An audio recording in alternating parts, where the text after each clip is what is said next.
Мені еркін өсірді әкемізде, баланзарып көрдім. Сосын қазақ ауылды ағайындардың арасында еркін болдық та, содан кейін мен барған жерде де бар ғой, еркін жүретін, қайта кейін кездерді шамалы жинақтадым. Еркін жүргенім менің, ол еркін жүргенім айналамда да жақсы болды. Біреулер мен қожанасыр деп жаңағы сөйтеді ғой. Мысалы, велосипедпен жүргенімде біреулер сүйінгенмін, біреулер мазақ қылатын алғаш кезде. Оны ешек арбаға мінбейсің, ат арбаға деп та, мысалы. Ол соншама сөгетін нәрсе, ерекше нәрсе емес қой енді.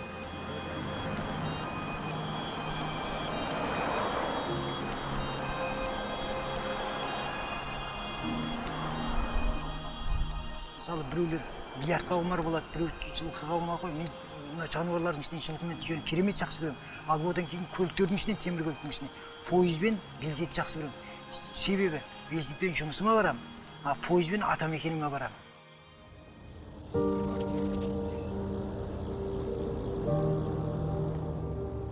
Ал қазірде егер бір жерге барсам, маған велосипедпен барған дұрыс. Уақытың болып та, тамағыңды алып аласың, жолда шаруаңды істейсің, сөйтесің. Ал енді пойызда да көресің ғой, бірақ зу ете қаласың, ешнәрсе көре алмайсың, сезіне алмайсың. Және жаттан жолдар болады. Ал велосипедпен болсаң, сен ол жолдан гөрі бұрылып, басқа жолдармен жүруіңе болады ғой. Мысалы, мынау қазір жүріп өткен жолдарында қайтадан жүргім келеді, пәлен жылдан кейін. Өйткені сол жолда табысқан адамдарым бар менің. Қарындастарым бар, інілерім бар, әпкелерім бар, ағаларым бар, рухани жағынан. Маған мысалы әкемдей болған кісілер бар, немесе інімдей болған кісілер бар, бата берген кісілер бар, бата сұраған кісілер бар. На первый путь скоро будет 43 синим, а потом номера ледохода начинается с поезда. Да, чемодан қойып жүрсіз.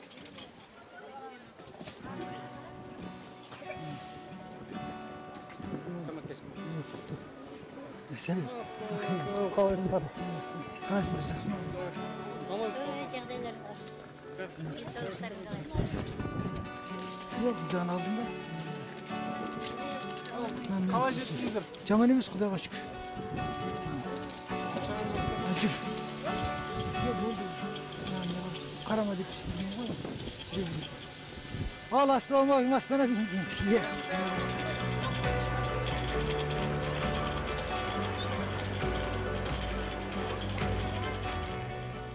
Жаныма бір нәрсе жетпейді. Бірақ не екенін білмеймін де, жаныма жетпейді. Таңертең тұрған кезде құлазып оянып сөйтемін. Мысалы, кейін кездерде бір өмірден өтіп баратқан адам сияқты, бірдеңесі таусылып баратқан адам сияқты да, бір көретін жарығым таусылғандай, қимастық болғанда өте бір қиын қимастықтар, сондай сезім болды. Мысалы, демалыс күндері үйде болсаң, семьяңды, көршілеріңді қимай қимасын да, ал жұма күндері кешке әріптестеріңді қимай, екі күн көрмеймін өтеді. Бұл бір жағынан жақсы да шығар, бір жағынан қинайды да адамды. Не, таксиге барамыз?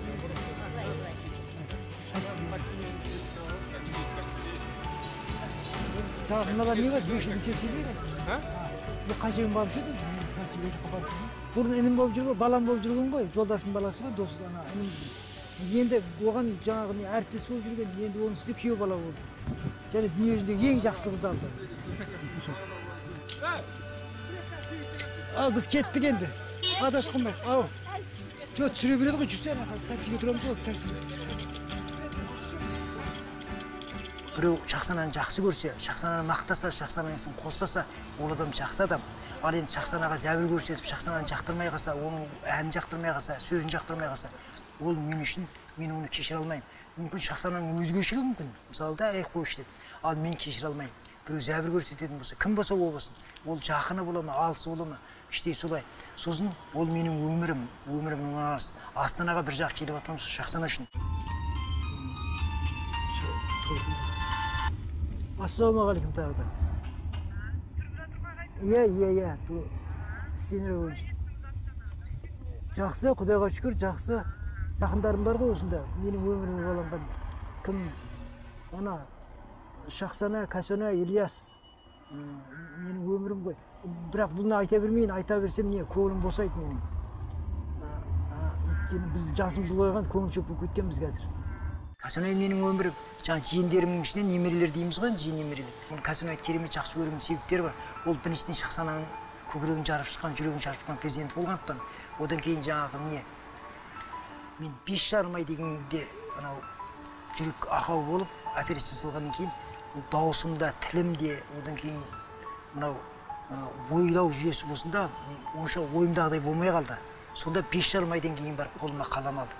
енді ауырып жатқан кезде бір екі бет жазып едім, сол ғана тоқтап қалған. Сосын Кәсенайдың шақсаған амнесиям босағандығын одан Кәсенайдың қылығын жазып, содан кейін жазу қайтадан басталды. Сөйлеу бір нәрседен солай басталды, сөйтіп басталып кетті ғой. Кәсенай келеді, Кәсенай келеді, Кәсенай. Кәсенай келеді. Кәсенай келеді. Кәсенай.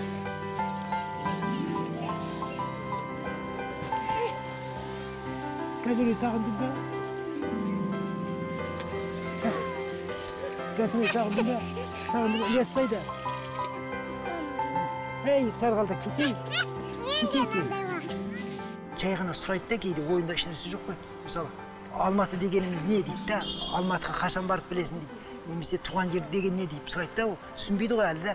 Сонда сол сұрақтар адамды ойландырып тастайды. Соны кейін үйге келіп Кәусар әлем деген кітап жазайыншы деп та. Соны қазір енді 100 беттен асты, жаңағы неге машинкаға басқанда. Сондықтан сол Кәусар арқылы көп нәрсе айтылады.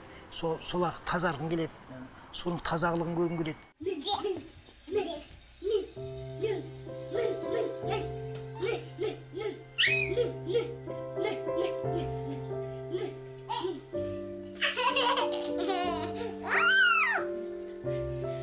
Ең қатты жақсы өлмен қатты қорқуым бар. Содан кейін шүкірлік қыламын. Құдайдың болғанына шүкірлік қыламын. Өйткені адамдар кейде ойлайсың, адамдардың пиғылынан қорққан кезде Құдайдың болғаны қандай жақсы. Егер болмаса адамдар бір-бірін талап жеп қояды ғой деп та. Мысалы, сен болмайтын сиыр сауғаныңды қызғанып жүрген адамда соның қолында біраз нәрсе болса бар ғой, ешек қылып мініп алады ғой, сиырыңды у беріп өлтіруі мүмкін. Немесе басқа.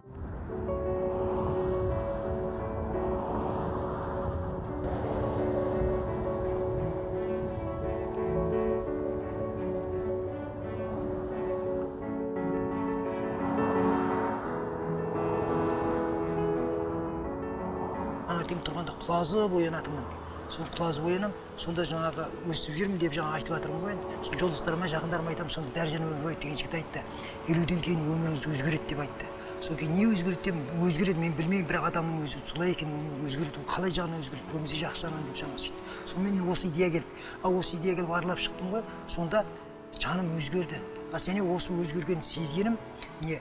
Анау енді ең бірінші Ақтамекенді аралайын дедім ғой. Сонда анау 40 шақты, бір айдай жүріп 40 шақты ауылды Түркістанмен жауырғанды қосқанда ғой енді. Соны аралап шығып, содан қайтып келе жатқанда жарты жолда Түркістанға бір 20-30 шақырымдай қалған кезде жаным өзгергенін сездім. Керемет сол кезде біртүрлі енді оны түсіндіріп айту ғой, бір бала емізген ана сияқты көңілімде.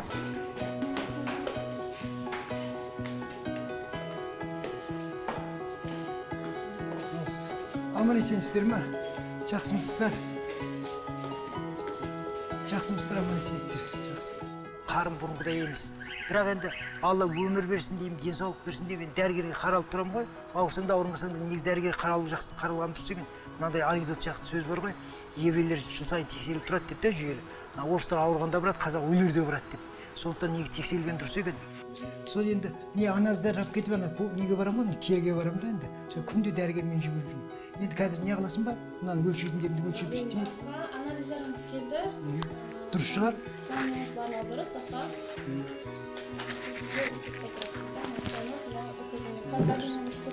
Қазір. Әрине бұрынғыдай емес. Анау өзі бұл қызық, мен дәрігерлерім Алматыда ылғи сапарға шығарда тексеріп тұратын тұғын. Тексеріп тұрады, келгеннен кейін тексеріп, сонда таңғалатын жүрегіме. Спортшы сияқты. Оның алдында таңғалатын. Сосын айтадым, ешқандай спортшы емес, мен тез жүремін деп, бұны тез жүретім. Сөйтсем, мына жүргенде тез жүрген пайдалы екен ғой. Тез жүрген пайдалы екен. Соны айтып жатыр, бұл тез жүрген пайдалы. Спортпен айналысқандай боласың деп, жүйелі түрде тез жүру.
мынандай бүйтіп ойлаймыз ғой. Адамдар асығыс, одан кейін мысалы мынау роботтанып бара жатырмыз деп та, шынында да сондай ғой былай қарасаң. Бірақ дегенмен адамдардың жүрегіндегі нәзіктік әлі де Құдайға шүкір бар екен. Сосын қайырымдылық, мейірімділік бар екен. Ол мысалы оны кейде сезесің, көресің. Мысалы кейбіреулер бата береді, кейбіреу бата сұрайды, кейбіреу мазақ қылады. Кейбіреу түсіністігімен қарайды, көшені сұраған кезде білмеймін дей салады біреулер да, біреулер кәдімгі аттап, дұрыстап түсіндіріп сөйтеді. Сәлем жігіттер, жолдарыңа рахмет.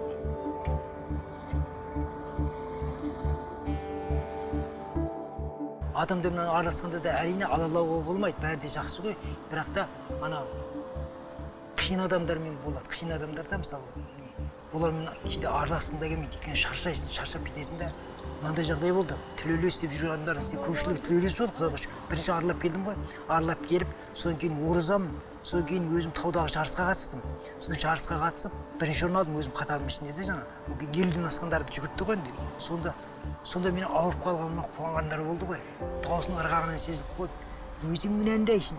Ана жарысқа қатысып, велосипедпен аралап деп те дауыстарынан сезіліп тұрды. Сонда ой тобай дедім да, менің ол жарысқа қатысқаным, немесе велосипедпен аралағаным, кітап жазғанымда оған ешқандай зиян болып жатқан жоқ. Сонда не қылды? Соны көре алмай тұр да, мен аспанға ұшуымдамын ғой, не болып та жаңағы, космонавт болып та, онда тұрған не бар ол, Құдайдың нәрсесі. Сонда егер сол Құдай болмаса, солардың қолында билігім болса бір ғой, тырп еткізбейді ғой мен сияқтылар жарайды, мен ғой енді бірнәрсе алып шығарып, біреулер тырп еткізбейді ғой мысалы да.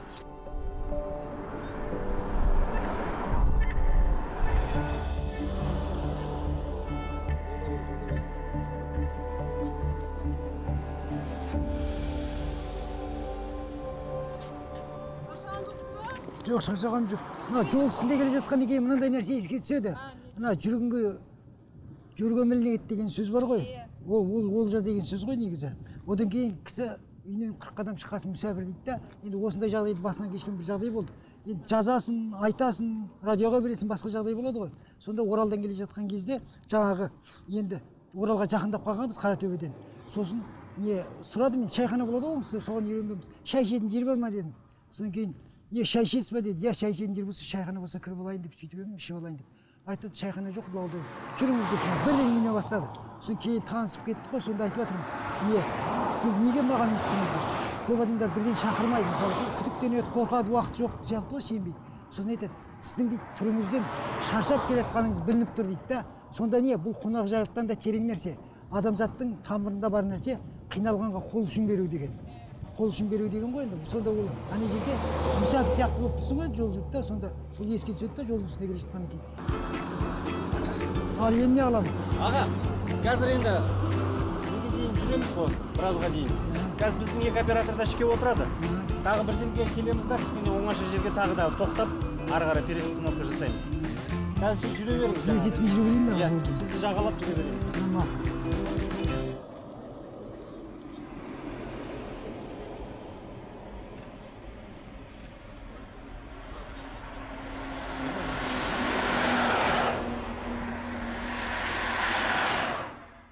Қазір жүріп өткен жолдарымда қайтадан жүргім келеді, пәлен жылдан кейін. Өйткені сол жолда табысқан адамдарым бар менің. Қарындастарым бар, інілерім бар, әпкелерім бар, ағаларым бар, рухани жағынан да. Мысалы, Сырдария көпірінің үстіне өтіп бара жатқан кезде, үйірді бастап бара жатқан айғыр, бәрі құлындайлар, бәрі қарап тұрды, оқшырайып. Сонда ана айғыры жерді тарпып, сонда қараш, ана қасқырға, ұрыға үйірін алдырмайтын жануар ғой. Сонда ол менің бөтен ойым жоқ па деп қарап барлап тұр ғой. Егер біраз ойым болса, бұзық ойым болса, ол маған не қылуы мүмкін, мінез көрсетуі де мүмкін да. Сонда тайқып кеттім, қарап тұрдым көпірдің үстінде. Сосын бір кезде тұяқтары сартылдап жаңағы таңғы салқында ғой, шауып өтті де шауып өтті. Енді киноға түсіретін көріністер ғой. Ол енді менің шалалығым, ана видеокамера алып шығам дедім да, алып шықпадым да. Керемет көріністер ғой, шауып өтті, құлындары жаңағы не қылған. Қандай керемет көрініс, Сырдарияның көпіріне өтіп жатқанда, жаңадан салған биік көпір. Сол жерде қарап, мен қазір жылағым келіп тұр, сол көріністерді.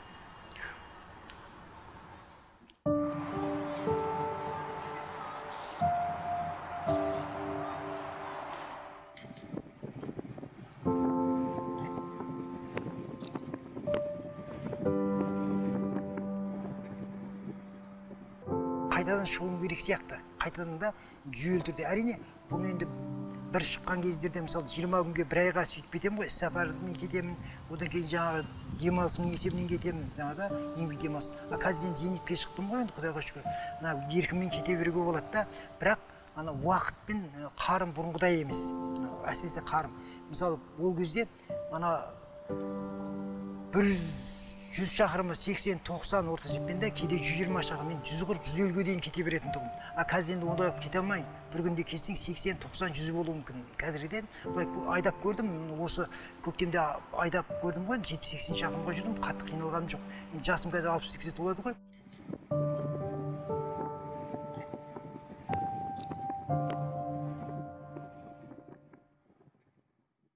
Тәбәрік ретінде, ескерткіш ретінде, жәдігер ретінде сақтағым келеді. Ол енді музейлерде сақталады ғой негізі. Соны енді жақындарыма сол ескерткіш болсын деп інімнің 3 баласына беріп едім. Сөйтсем олар қадіріне жетпеді. Жай зат деп қараған шығар, үшеуі де құртты да енді жақындарда ғой енді. Содан кейін барып ой келді, маған музейге ғана тапсыру керек екен деп. Музейде қарайды да, кейін жұрт қарайды, мына Қазақстанда бағым істейді. Одан кейін менің бір жақын қарындасым, жақсы бір қандасым идея айтып қалды. Мүмкін сіз сияқты тағы да арылайтын кісілер емесе, басқа мақсатпен, елді мақсатпен жүретін жігіттер болуы мүмкін ғой, қыздар. Соларға мүмкін ескерткіш берерсіз. Олар кейін тапсырар музейге дейді. Сондықтан бар ғой, ана мен бірнеше белсет бар ғой менде. Соны мысалы бірден кейбіреулерін тапсырам да, біреудің мысалы біреуін бе екеуін сондай жігіттерге тапсырсам деп отыр. Қалай болғанда да мен Қазақстанда бірінші аралаған жазушымын ғой. Мен жақсы болайын, жаман болайын факты да, сондықтан ол біреулер қызығады. Ол кісінің ұстаған заты екен ғой деп. Өйткені жәдігер ғой.